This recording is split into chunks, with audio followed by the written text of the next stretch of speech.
आइए ज्योतिर्लिंग में हम सब जुड़ते हैं पूज्य दीवान महाराज जी के साथ।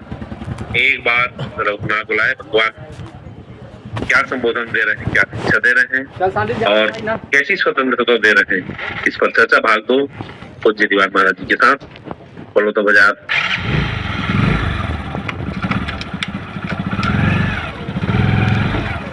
जी सादा प्रणाम महाराज जी।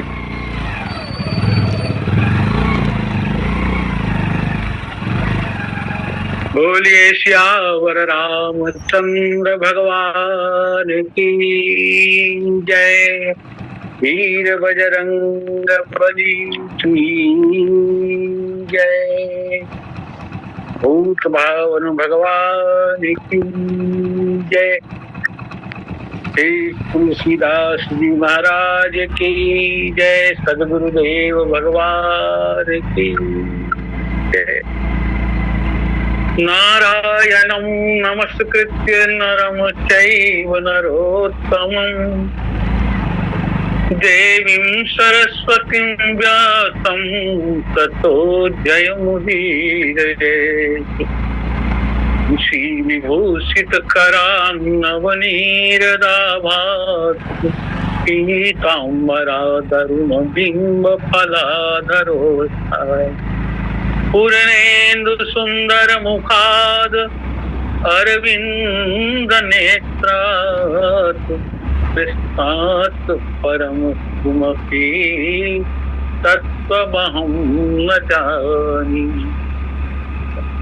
सुदुस्तज्य सुरेक्षित राज्य लक्ष्मी धर्मिष्ठ आर्य वचसा यद्गाधरण्यम्। माया मृगं दैत्रेप्सितम् अन्वधावद् वन्दे महापुरुष ते चरणारविन्दम्। कौशलेन्द्र पदकंज मंजुलौ कोमलावज महेश बंदितौ। जानकी कर सरोज लालितौ चिंतकस्य मन भृंग संगिनौ। जासु बाहुबल गर्वित राम सहित परिवार निज दिन मम रक्षा करत जय श्री पवन कुमार। ये हो हनुइत ना कर दो का भर दो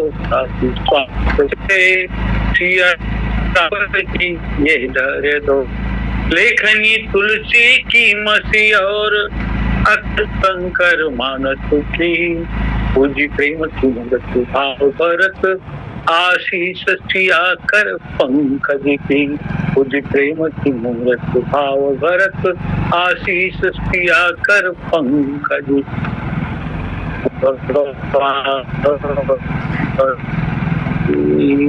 जय संकलिंग।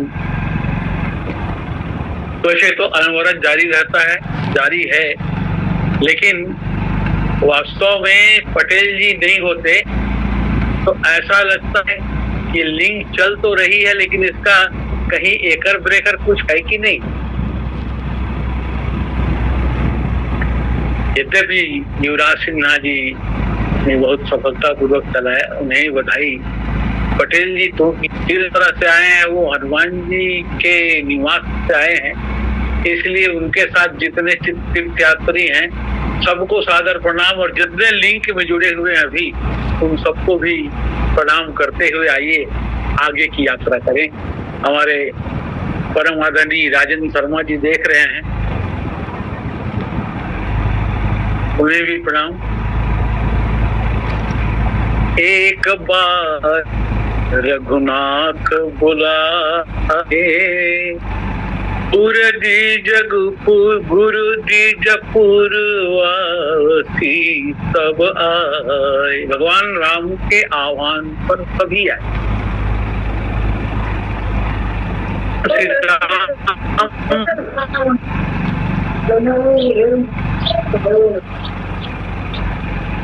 ये बहुत गड़बड़ करता है जी सुखदेव राम ठाकुर।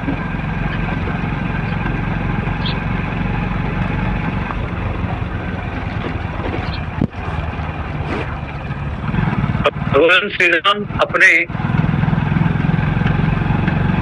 को जहाँ भी हैं, मुनिवर भी हैं, श्रेष्ठ जन भी हैं, हाँ भगवान अपनी बात कहते हुए मानव तन की महत्ता को भगवान कहते हैं। मानव तन क्यों मिला? तो कहा भाग्य,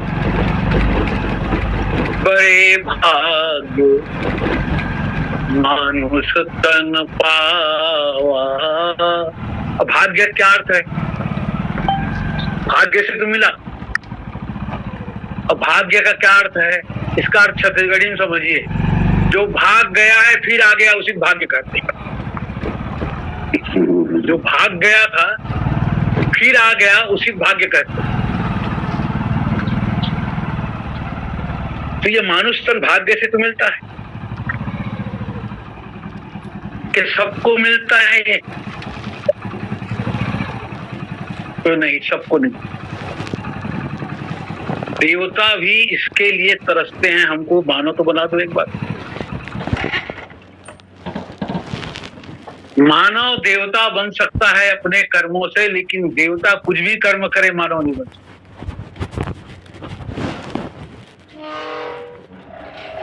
क्योंकि मानव जीवन का समय बहुत थोड़ा है। कितने दिन का है ये कोई नहीं जानता। कितने दिन हम जिएंगे, कब हमारी सांसें बंद हो जाएंगी, ये कोई नहीं जानता। अब ये अच्छा है, नहीं जानना ही अच्छा है। अभी 5 पीढ़ी की व्यवस्था करते हैं, 4 पीढ़ी की व्यवस्था करते हैं, 8 पीढ़ी के लिए व्यवस्था करते हैं, जबकि मालूम है हमारे को नहीं आए। जो आया है वो जाएगा ही जाएगा। जन्म के साथ मृत्यु निश्चित है। जो जन्म लिया उसी समय उसकी मृत्यु निश्चित हो जाती है। इसीलिए कहा गया है समान 100 वर्ष का पल की खबर नहीं। बड़े बड़े महारथी, बड़े बड़े ऋषि मुनि कितने दमदार थे वो। दुहा को पर्वत फाटते, जिसके हाथ मारने से पर्वत फट जाते थे। समुंदर घूट भराए, तो घूट में समुद्र को पी लेते थे। ते मुनिवर धरती गले, तो कबीरा कौन बसाए। ऐसे बड़े बड़े मुनि लोग चले गए, पर यहां कोई रहा नहीं। क्योंकि मृत्यु के साथ ही साथ जीवन, जीवन के साथ ही साथ मृत्यु।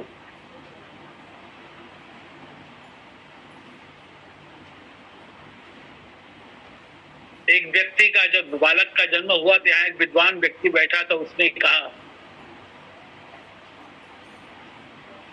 लोग प्रसन्न हो रहे हैं। उसने कहा, फिर मरने को आ गया।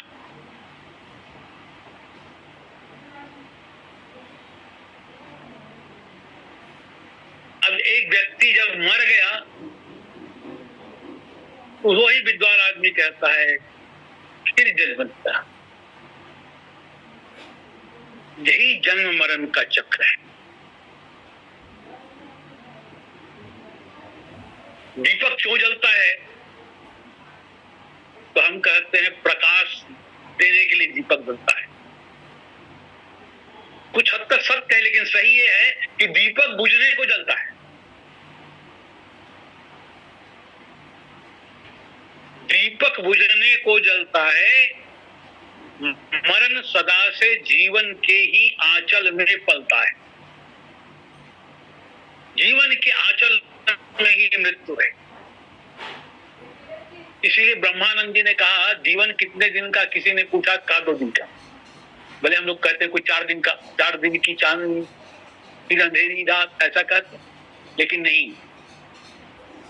ब्रह्मानंद जी ने तो कहा 2 दिन का। हरि नाम सुमर सुखधाम, जगत में जीवन 2 दिन का। एक दिन जन्म लिया वो, एक दिन मरेगा वो, पर 2 दिन निश्चित है। किसी का जीवन 2 दिन से कम हो ही नहीं सकता। अब बीच में जब जिए वही जीवन है। इसलिए संतों ने कहा मानव बने हो तो 2 घड़ी जियो, भले ही 2 घड़ी हो तुम्हारा जन्म, तुम्हारा जीवन, पर चमक कर जियो। अब कैसे चमके? जैसे प्रकाश की रेखा चमकती है, ऐसा कुछ कर चलो, यही तुम्हारा चमकना है। जब तू आया जगत में, जब तू आया जगत में, जगत हंसा तुम रोए, और ऐसी करनी कर चलो तुम हंसो जग रो। ये है चमक करीना।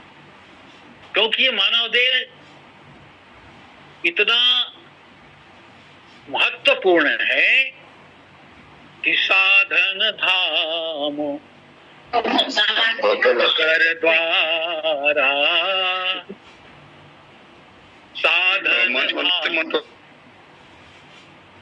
मोक्ष कर द्वारा, अपाई न जेहि परलोक संवारा। ये साधना का, आराधना का धाम है।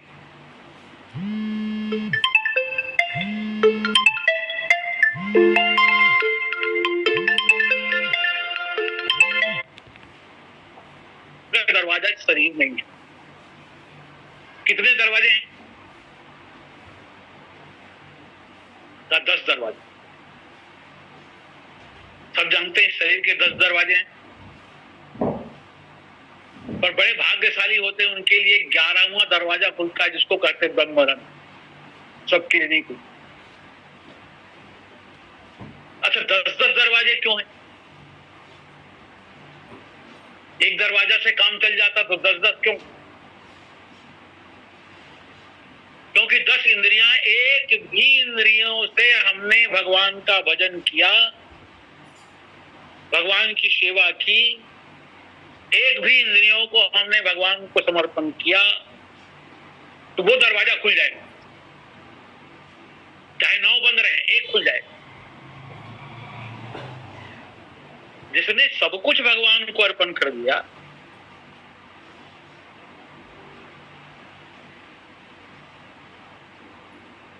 जिसने सब कुछ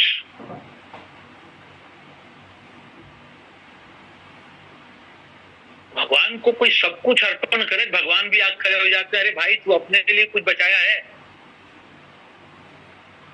मुझे तो सब अर्पण कर रहा है, तो तेरे लिए क्या है? तो भक्त तो यही कहता है, मेरे लिए तो बस आप ही बचे।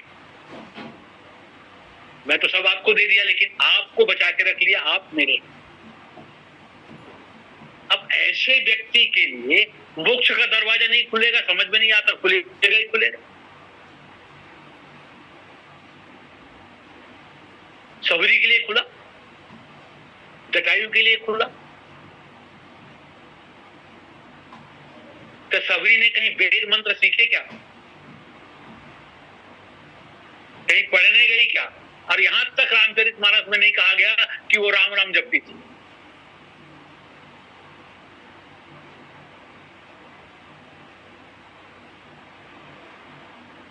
जटायु तो अंत समय में राम राम जपता भी था, लेकिन सबरी के लिए ऐसा प्रमाण नहीं मिलता कि वो राम मंत्र जपती थी।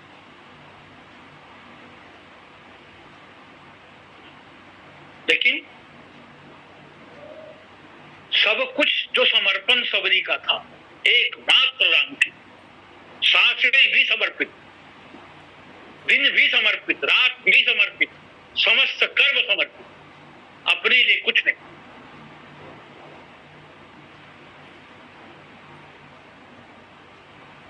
तो मोक्ष का दरवाजा तो खुलेगा ही खुलेगा।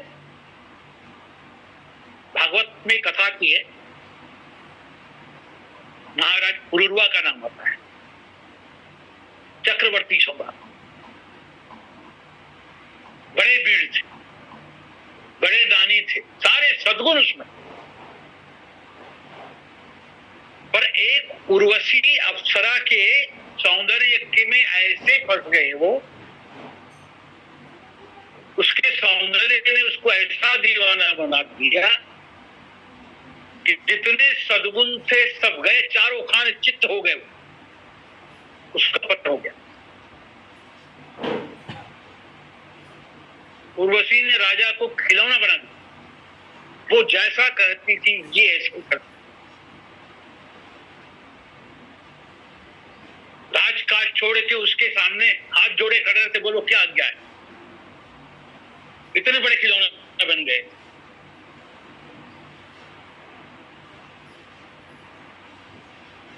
ये मन और इंद्रियों का ही खेल है। एक स्त्री जिसके मन का हरण कर ले और मन गया तो उसकी तपस्या गई, तब उसकी बुद्धि गई, सब गए। तब वास्तव मालूम होता है ये शरीर किसका। सुप्रीम कोर्ट में मामला चला है, शरीर किसका, कोई फैसला नहीं हो सका।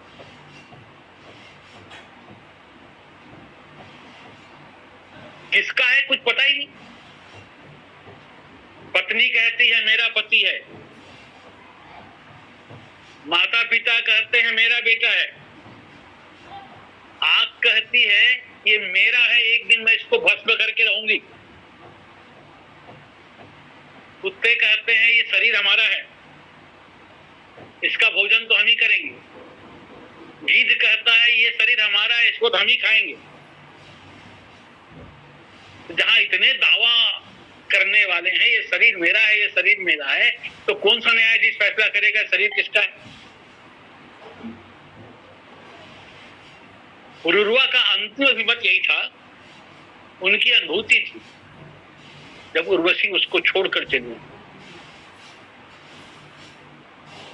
तो उनका अभिमत था जो व्यक्ति नारी सौंदर्य में आस्था है, वास्तव में विष्ठा और मूत्र में रमन करता है, तो वैसे मानव और कीड़े में अंतर ही क्या है। इसलिए मनुष्य को बहुत संभल कर रहना चाहिए। इस संसार खेल समान है। एक बड़ा किला था, एक दृष्टांत देते हैं हमारे विद्वान विद्वजन। एक सूरदास फंस गया किले में, निकलने का जगह नहीं मिल रहा था, परेशान था। एक ने कहा ऐसा कर, रास्ते में तुम्हें निकालूंगा तो नहीं लेकिन बता देता हूं, तो चारों ओर दीवार को पकड़ के चारों ओर घूम, तुझे अपने हाथ से ही हो जाएगा, पार हो जाना। सूरदास किले की दीवार को पकड़ के घूमता, लेकिन जहां दरवाजा था वहीं उसको खुजली हो जाती और खुजलाते खुजलाते दरवाजा पार हो।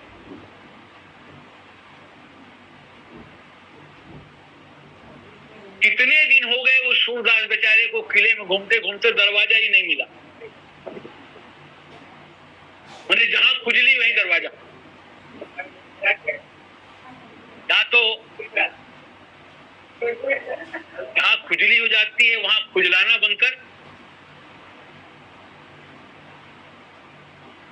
या चलना बनकर। वो सूरदास कौन है? और हम लोग इस अंधे सूरदास है जी। अंधे क्यों है? ज्ञान विराग नयन उर्गारी, यही नहीं है।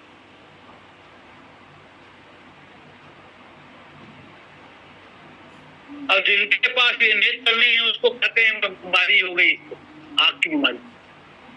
कौन सी बीमारी हो गई? बोले मोतियाबिंद।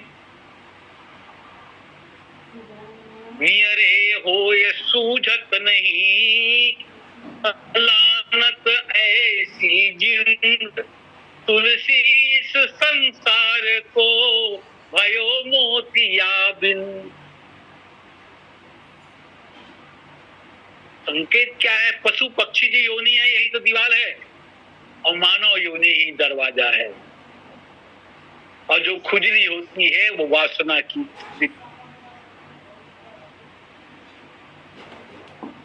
साधन धाम मोक्ष कर द्वारा, पाई न जेहि परलोक सवारा। ये पवित्र भूमि है भारत की, इसलिए भगवान भी अपनी कर्म भूमि इसी भूमि को बनाते। और भगवान को ये भूमि इतना अच्छा लगता है कि भगवान भी मानव बन के आते, इस पृथ्वी की गोद में खेलते। अच्छा, मानव को इतना स्वतंत्र कर दिया है भगवान ने, भजन करने में किसी प्रकार की कोई परेशानी, इतनी सुविधा दे दिया है। आप जब चाहे, जहां चाहो, जैसा चाहो भगवान का भजन कर सकते हो, भगवान की कथा सुन सकते हो, भगवान की कथा कर सकते हो। इतनी सुविधा पा करके भी हमारी बुद्धि ईश्वर की ओर ना जा करके, जगदीश की ओर ना जा करके जगत की ओर बुद्धि लगा दिया है।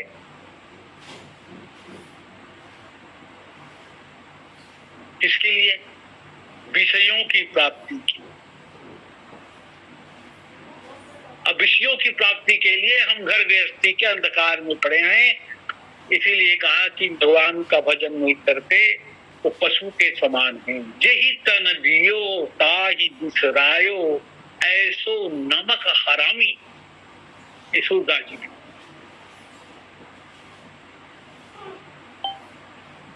मानुष जन्म अनमोल रे, इस माटी में मत घोल रे।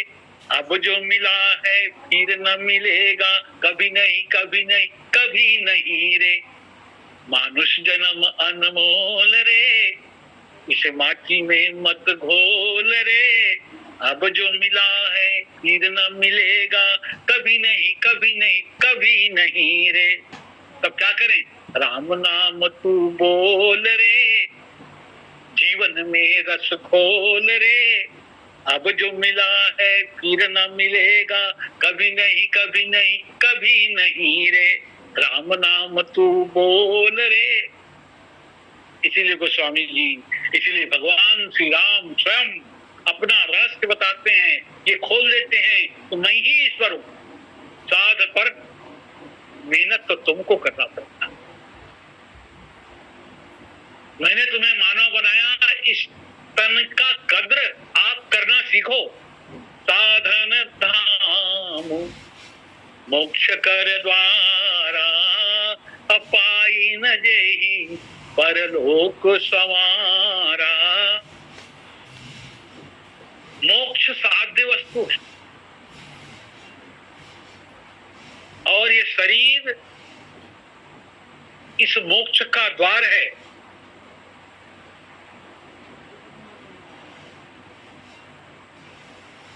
हम साध्य वस्तु के निकट तो पहुंच गए, मोक्ष के निकट हम पहुंच गए, बस एक पग उस पार रखने की जरूरत है। एक पग, बस एक पग में ही हमारा बनना और बिगड़ना है। एक पग अंदर गए तो हम मोक्ष को प्राप्त हैं। और जिन्होंने अपने पग वापस खींच लिए वो फिर से संसार भोग में पड़ गए। तो उसे कहा, इससे बड़ा अभागा कौन होगा? पाई न जेहि परलोक संवारा। तो परलोक संवारना क्या है? परलोक संवारना यानी भगवान की भक्ति को करके भव से पार हो जाओ।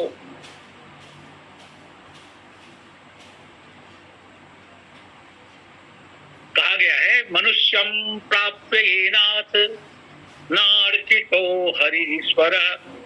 जो मनुष्य तन पा करके भगवान की अर्चना नहीं किया, काक विप्राशिता तेन हारितो कामदो मणि। जिसने मनुष्य देह पाकर आपको नहीं भजा, वह मणि के बदले कांच का संग्रह करने जैसा है। एक व्यक्ति अपने छत पर कुछ सुखा रहा था, कुछ खाने का होगा, कौवा बार बार आता, कुछ रुक जाता और कौवे लोग बुला ले, वहां कौओं की भीड़ आ गई, एक नहीं कई कौआ आ गए। वो बेचारा परेशान, एक को भगाए इधर भगाए उधर आ जाए, उधर भगाए उधर आ जाए। तो उन्होंने एक पत्थर खोजा ताकि मारा जाए। एक पत्थर उठाया, टुकड़ा मिल गया।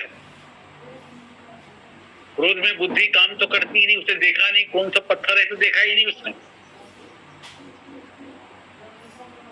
वो पत्थर था चिंतामणि, घर में नहीं था। उसे सामान्य पत्थर समझ करके फेंक कर कौवे को मार दिया। तब कोई इसे बुद्धिमानी कहेगा कि मूर्खता कहेगी? चिंतामणि हाथ पे तुमने फेंक दिया, बस यही है। पाई न जेहि परलोक संवारा, न यहाँ पाया न वहां के लिए कुछ कमाया। जो यहाँ पाएगा वही वहां के लिए कुछ कमाएगा, और जो यहाँ कुछ पाया ही नहीं वहां क्या खर्चा करेगा?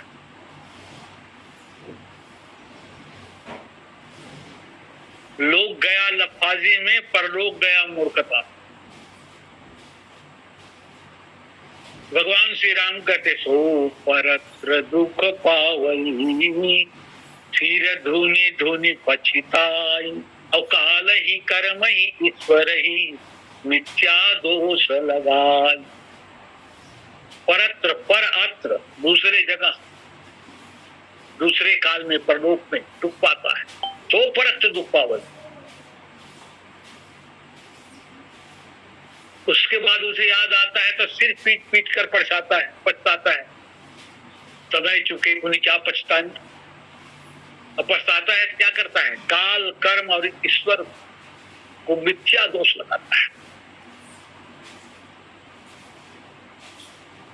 काल को दोष लगाता है।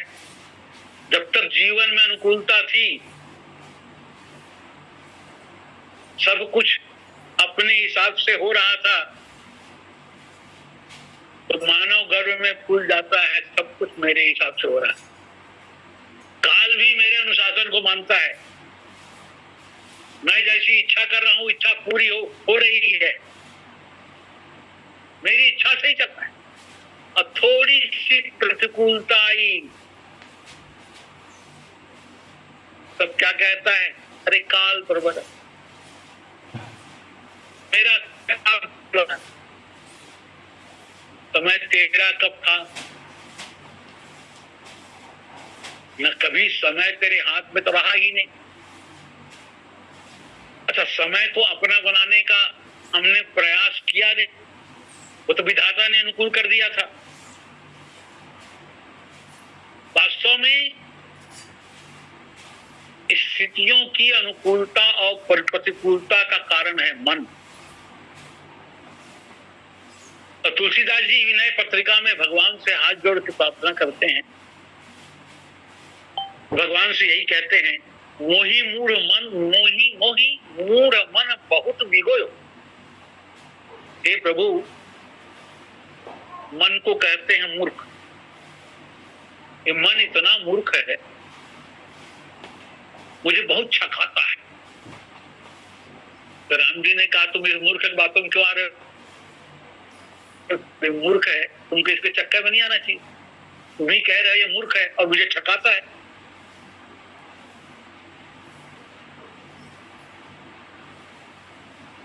अच्छा, मन को मूर्ख क्यों कहा? क्योंकि मन ही व्यक्ति को नचाता है। अच्छा, नाचने के बाद भी कुछ हाथ नहीं लगता। मन नचाता तो है और नाचता भी है, लेकिन नाचने के बाद भी कुछ हाथ नहीं लगता। इसीलिए गोस्वामी जी कहते हैं, या के लिए सुनहु करुणा में मैं जग जनमी जनमी दुख रोयो, इसी के कारण कई जन्म हुए मेरे, और हर जन्म में रोना पड़ा। मन की दशा बड़ी विचित्र है, और मन को कभी चैन नहीं। मन तो कहता है तुमको सुख चाहिए, बोले हाँ चाहते, हाँ चाहिए, किसको नहीं चाहिए सुख। तो कहा चलो फिर हम तुमको सुख दिलाते। फिर मन कहता है ऐसा करो, सुख के लिए तुम ये करो, सुख के लिए ये करो, इन इंद्रियों से ऐसा करो, तुमको सुख मिलेगा। और प्रत्येक व्यक्ति मन की ही बात मान रहा है। मन जिधर ले जा रहा है व्यक्ति उधर ही जा रहा है। पर ये बेचारा व्यक्ति दिन भर मन के कहने से दौड़ रहा है, इधर दौड़ रहा है, उधर दौड़ रहा है, इधर दौड़ा उधर दौड़ा, दिन भर दौड़ता रहा, कुछ मिला? कुछ नहीं मिला। अरे कुछ तो मिला होगा, कुछ नहीं मिला, आराम तक नहीं मिला, जो आराम को हराम कर।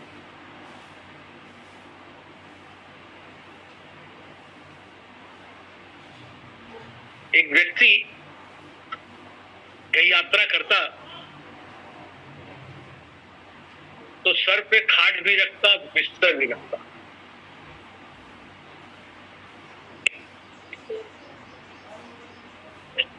कहीं जाता बेचारा सर पे रखता, ढोता फिरता, और जहां शाम हो जाती, रात हो जाती, वहां खाट को बिछाता, बिस्तर बिछाता और सोता।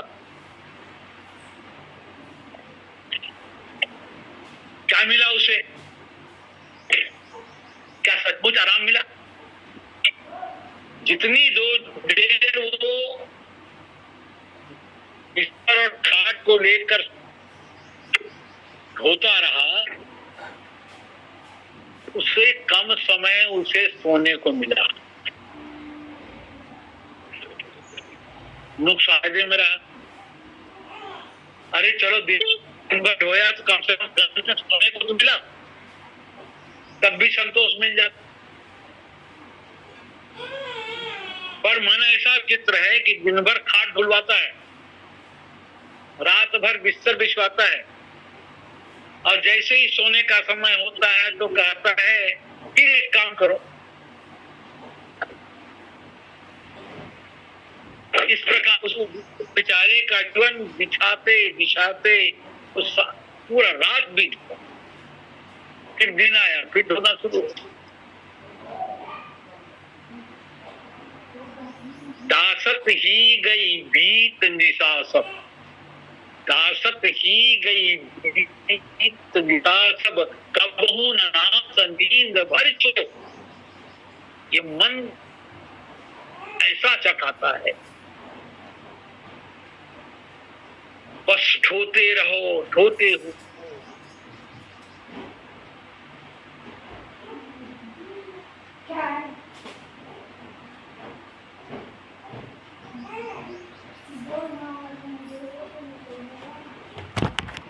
न माया, इसे ऐसा भी कह सकते हैं।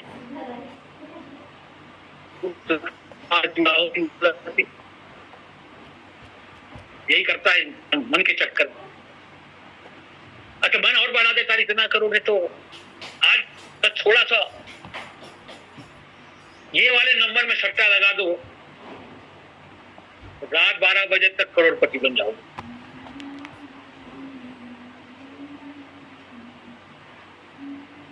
रोज बेचारा सट्टा लगाता है इसी मन के चक्कर में, और जब तक रिजल्ट नहीं आया तब तक इतना धन मेरे।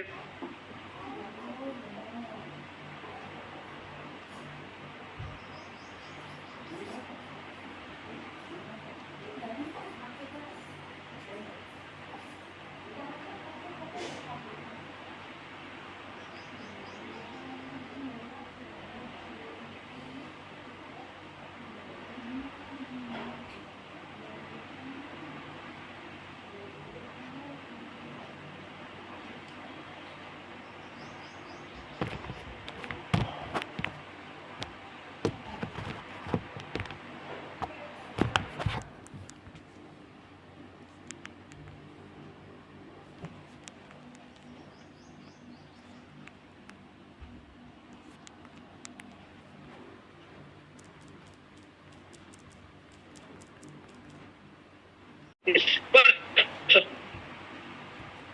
रचना हूँ चाह तीरथ जीव को रखते, खारे मीठे चटपटे इन पंचन की परिपंचों सो भूपर को अभिक्षेम करे। ये प्रपंच वाले हैं, 5 पंच जो है ये प्रपंची रस्ते। हमारा शरीर कामनाओं के कारण वस्तुओं के पीछे भागने लगता है, और मन का एक अर्थ होता है मनमाना आचरण करने वाला। इंद्रियां थक जाती हैं, शरीर थक जाते हैं, पर मन कभी नहीं थकता। मन सो जाती है, इंद्रियां सो जाती, पर मन कहता है तुम सो गए तो क्या, हम तो जाग रहे।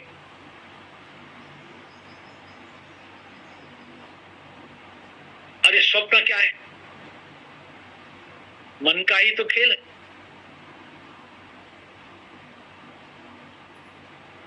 ये सपने तो मन ही दिखाता है, क्योंकि सब सो गए तो मन जागते रहता है, और मन एक स्वप्न में नई सृष्टि बना देता है, नया संसार बना देता है, नया घर बना देगा, नया परिवार बना देगा, नया वातावरण खड़े कर देगा, बहुत सुंदर सुंदर दृश्य दिखा देगा।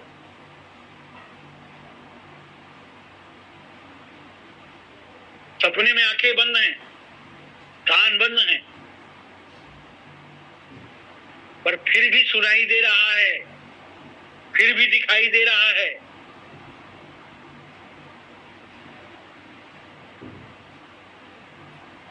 और गोस्वामी जी यही कहते हैं, जिसके बाद भी मन मूर्ख।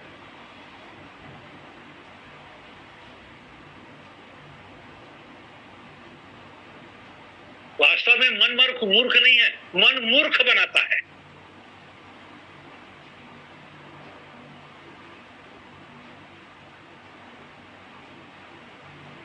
देखो, स्वप्न आता है तो हम कभी कभी दुख के भी दृश्य देखते हैं। हमारा निकट का कोई संबंधी चला गया, ऐसा देखते हैं और रोते रहते हैं। अरे भाई, मन को चाहिए, जब वो बहुत बड़ा कलाकार है तो ऐसा दृश्य क्यों दिखाता है? बहुत अच्छा दृश्य दिखाना चाहिए,